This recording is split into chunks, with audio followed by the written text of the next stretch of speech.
Ya, Assalamualaikum warahmatullahi wabarakatuh. Perkenalkan, nama saya Nurul Madetsin Putri. Saya merupakan salah satu pengampu di mata kuliah keperawatan keluarga dan keperawatan komunitas. Teman-teman, nanti silakan untuk membaca RPP-nya terlebih dahulu sebelum kita mulai perkuliahan, atau teman-teman juga bisa melihat apa saja sih bahasan-bahasan materi yang akan kita ulas di beberapa pertemuan kuliah online. Nah, untuk yang pertemuan pertama kali ini, kita akan membahas terkait dengan tren dan isu keperawatan keluarga. Mungkin teman-teman masih bingung, apa sih keperawatan keluarga itu? Kenapa sih di Indonesia masih belum maksimal nih kunjungan dari perawat keluarga atau yang lainnya? Nanti kita lihat kenapa sih hal ini bisa terjadi. Kita langsung saja ya. Jadi, untuk keperawatan keluarga ini pertama kali yang harus kita lihat adalah apa sih yang kalian pikirkan tentang gambar ini.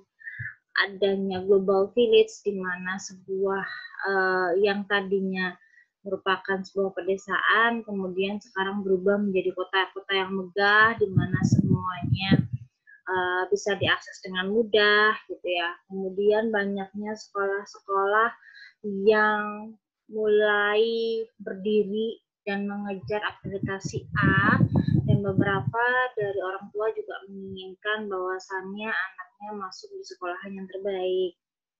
Kemudian ada juga terkait dengan perkembangan teknologi yang semakin lama semakin canggih.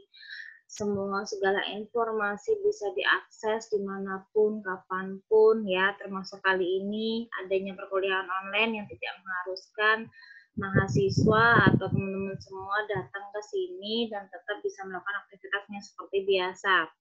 Semua itu terjadi karena adanya perkembangan era 4.0 yang memang sudah dipersiapkan jauh-jauh waktu, di mana semuanya akan bisa terkoneksi, semuanya akan bisa dilakukan dengan kecanggihan teknologi yang ada, termasuk juga dari segi keperawatan keluarga.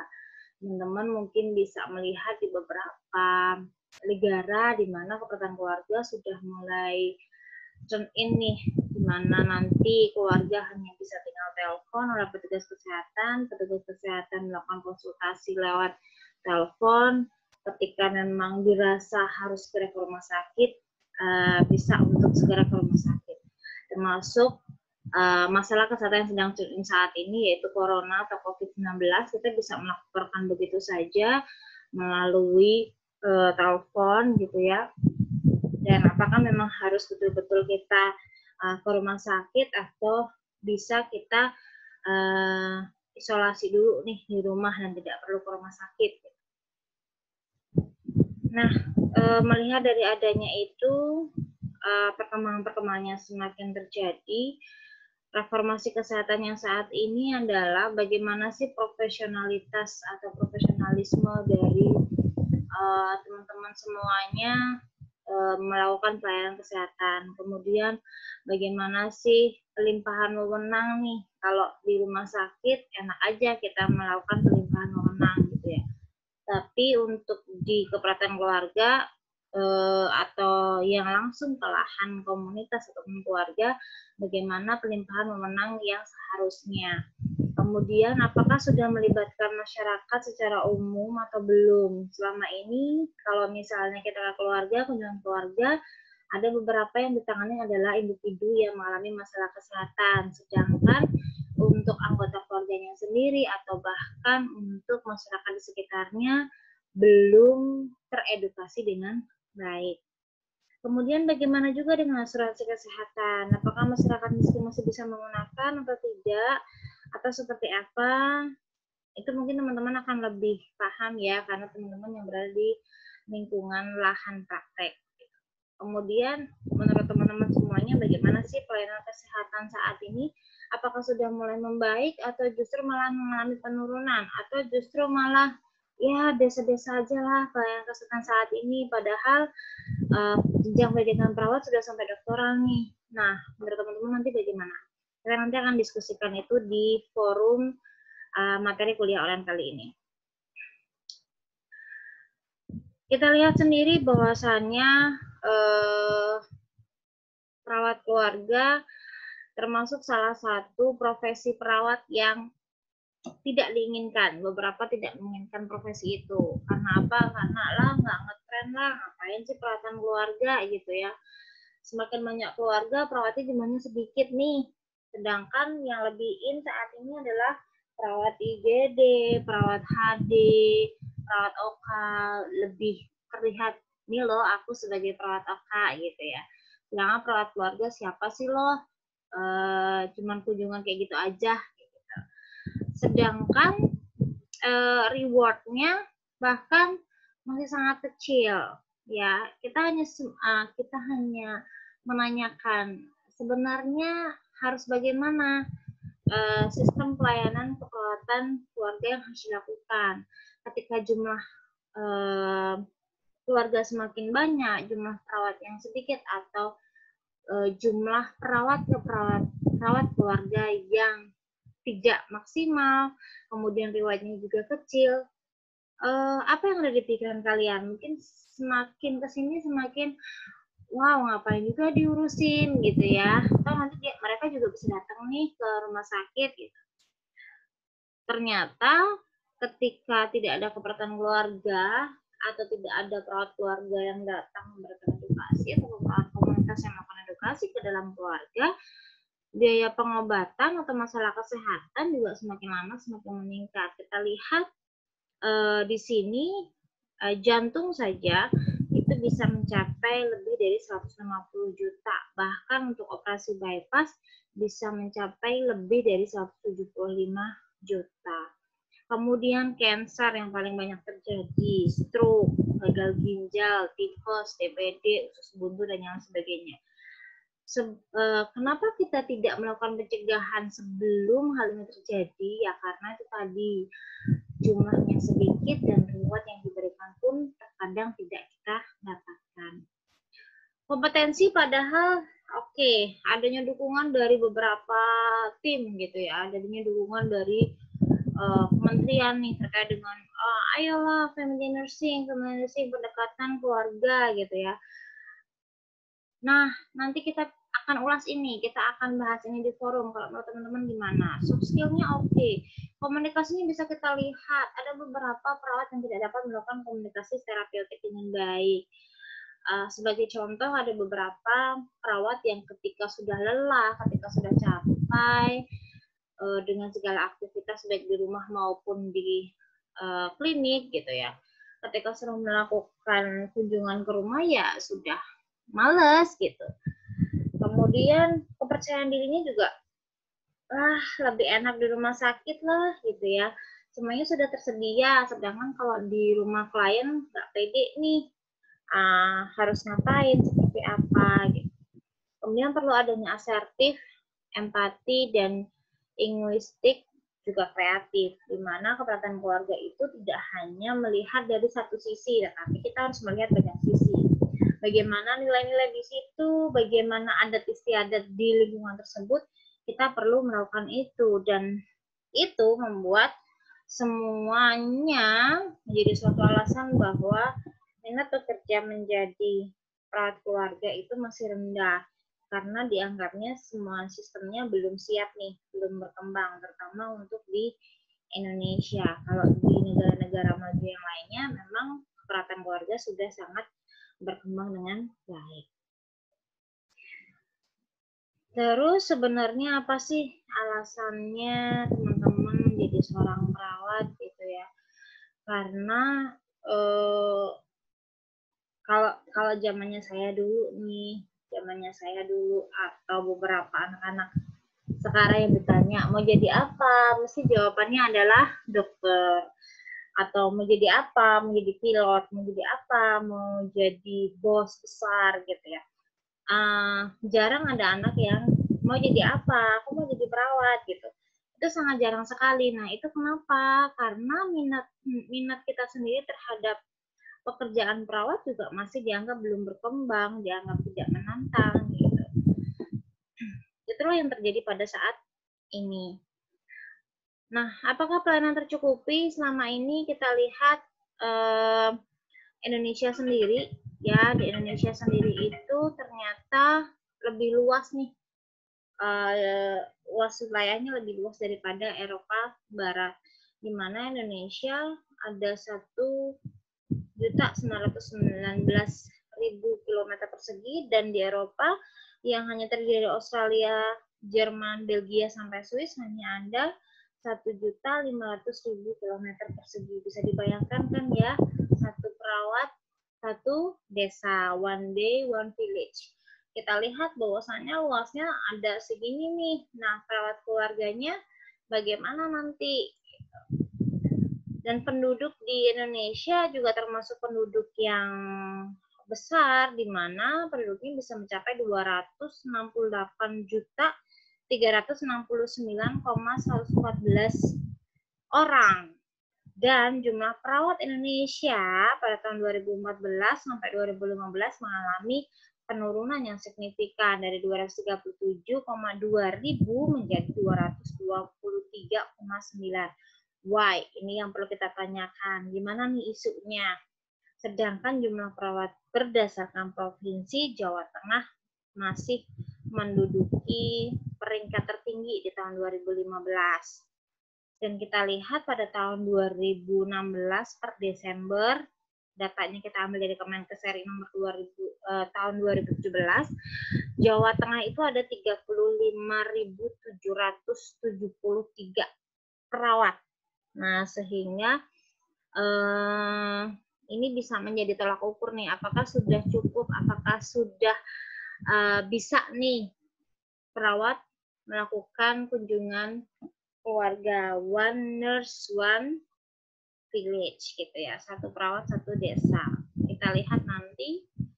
Yang provinsi yang sudah memenuhi target jumlah perawat menurut BPPS DMK Kemenkes RI 2017 baru ada 8, ada DKI, Kalimantan, Bangka, Aceh, dan seterusnya. 3 provinsi dengan rasio perawat yang tertinggi ada di DKI, Kalimantan Timur, dan Kepulauan Bangka Belitung. Sedangkan yang lainnya masih sangat rendah. Nah, hanya ada 1 perawat yang sudah memenuhi target di tahun 2019.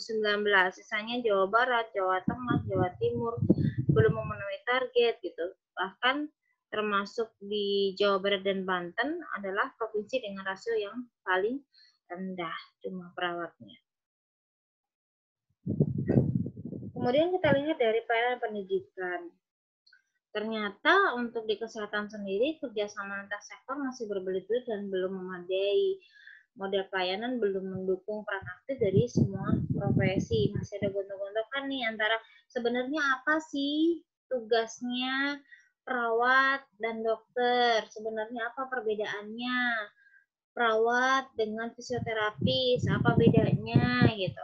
Apa bedanya perawat D3, perawat S1, perawat S1 dengan nurse, perawat perawat S2 dengan jenjang spesialisasi dan doktoral.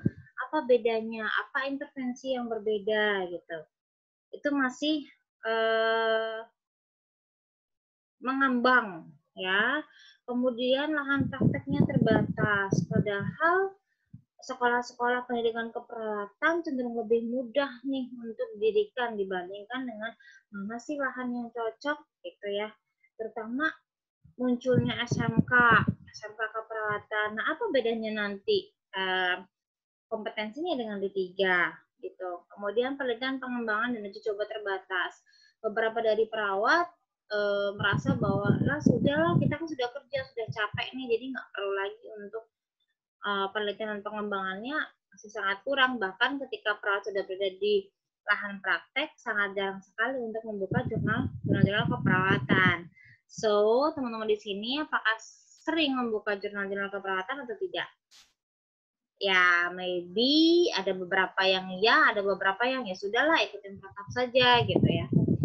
Kemudian sarana prasarana pendidikan yang terbatas, kemudian rasio pengajar dibandingkan dengan mahasiswa juga masih terlihat belum imbang, dan keterlibatan profesi selama pendidikan kurang nih. Jadi ada beberapa yang yang sudah menjadi pengajar ya sudah hanya menjadi pengajar saja, sedangkan tidak pernah yang namanya mengambah ke klinikal. Padahal seharusnya pengajar juga perlu masuk ke klinikal gitu. Ketika masuk di klinikal mereka harus mempunyai STR ya. Dan alhamdulillahnya gitu, alhamdulillahnya belum semuanya nih dosen yang mempunyai STR atau mereka sudah punya STR tapi sudah tidak berlaku lagi dan itu tidak diperpanjang. Bahkan ada beberapa dosen atau tenaga pengajar yang ketika sudah mengajar ya sudah lupa dengan kegiatan klinik. Nah, inilah yang memerlukan pelatihan atau pelayanan kembali bagi tenaga pengajar juga harus melakukan tindakan keperawatan secara langsung. Makanya ada ketika teman-teman praktek, ketika teman-teman berada di wilayah dan dosen pengampu atau dosen pengajarnya ada di situ, mereka tetap juga bisa melakukan praktek sehingga keilmuan yang didapatkan semakin lama juga akan semakin terasa dan berkembang. Tindakan perawatan keluarga bukan hanya sebagai tindakan promosi dan preventif, di mana keluarga harus bisa memenuhi seluruh tugas perkembangan, kemudian mencegah munculnya masalah, tapi juga tindakan kuratif dan rehabilitatifnya diperlukan, dan ini memerlukan pengkajian. Nah, sedangkan pengkajian keperawatan keluarga itu sangat-sangat banyak dan bahkan sangat tebal, sehingga ini sudah perawat sudah malas untuk melakukan hal ini karena perlu menyinkronkan dari beberapa aspek, baik dari aspek individu, baik dari aspek keluarga maupun dari aspek masyarakatnya. Nah, ini yang sudah berkembang ya untuk di keperawatan komunitas dan keluarga. Ada generalis atau nurse, kemudian spesialis 1, ada keperawatan komunitas, keluarga, dan gerontik. Kebetulan ini saya pengampunya semua. Nah, di sini apa bedanya nanti gitu ya? Dan juga sudah muncul spesialis-spesialis yang lain nih, kayak spesialis KMD ya, spesialis keperawatan anak, keperawatan jiwa, dan seterusnya. Kemudian ada juga yang sudah masuk ke spesialisasi 2 atau bisa disebut sebagai nurse konsultan. Ada contohnya untuk di keperawatan keluarga adalah perawat dengan spesialisasi keperawatan keluarga di mana spesifiknya dengan masalah kesehatan yang spesifik. Contoh hanya khusus untuk perawatan luka nih atau hanya khusus untuk keperawatan keluarga di masalah kesehatan TB dan yang seterusnya. Kemudian ada keperawatan kesehatan kerja dan keperawatan kesehatan sekolah. Dan isu yang ada di nasional, standar kompetensi yang belum disosialisasikan dengan baik, bahkan sekarang berubah lagi ya. Mahasiswa atau siswa tidak akan bisa melakukan sumpah nurse ketika memang belum lulus untuk uji kompetensinya. Beda kayak kemarin, dari akademisi bisa melakukan sumpah, kemudian mahasiswa baru melakukan uji kompetensi, tetapi ternyata ketika dinilai hal itu tidak signifikan nih, ternyata banyak juga nih yang nggak lolos, sehingga sekarang akademisi harus melakukan perubahan di mana mereka harus uji kompetensi dulu baru kami bisa melakukan sumpah nurse gitu. Kemudian belum ada model pelayanan yang dapat dijadikan acuan. Kompetensi berbagai jenjang pendidikan yang tidak berbatas. Kemudian peranan profesi yang akan dituntut lebih banyak di masa depan ya, dan perlu pengawalan pelaksanaan undang-undang praktek keperawatan. Nah, itulah beberapa tren dan isu nasional terkait dengan keperawatan keluarga. Mungkin teman-teman masih bingung, apa sih trennya, apa sih isunya. Nah, sekarang silakan teman-teman berdiskusi di forum terkait dengan bagaimana sih tren dan isu keperawatan keluarga menurut teman-teman sendiri. Silakan diungkapkan di forum bagaimana trennya, bagaimana isu terkininya. Kita bahas nanti di situ bersama-sama ya. Mungkin itu yang bisa saya berikan karena hanya sebagai gambaran umum dulu di materi kuliah keperawatan keluarga. Baik, terima kasih. Mohon maaf jika ada salah. Kita cukupkan dulu pertemuan online pertama kali ini. Kita tutup. Wassalamualaikum warahmatullahi wabarakatuh.